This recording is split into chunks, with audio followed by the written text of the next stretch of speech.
每一天，牧师甲你做伙祈祷。今仔日是6月15，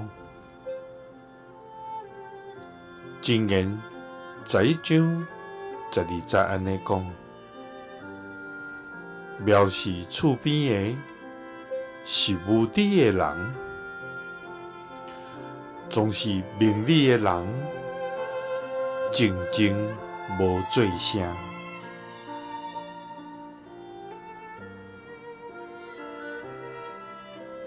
三甲來祈禱，愛阮無藐視厝邊，做明理閣安靜的人的天父，阮感謝你。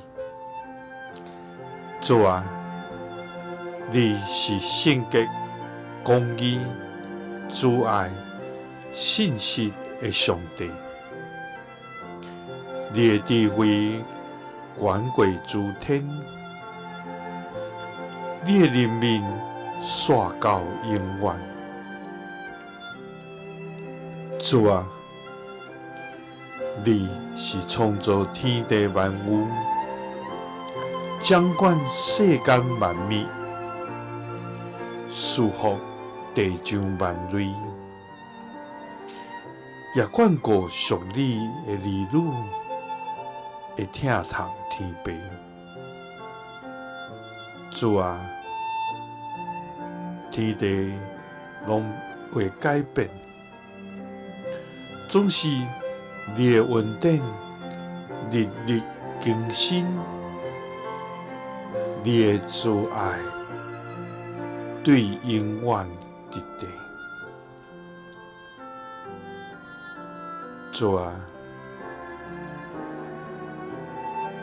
阮承認有時會因為偏見、情緒也是自義，來對別人產生輕視甲批評。求你赦免阮的過犯，除去阮心中的驕傲甲自高。互阮學習基督的謙卑甲溫柔，用聽來彼此接納，互阮無做無知的人來藐視厝邊，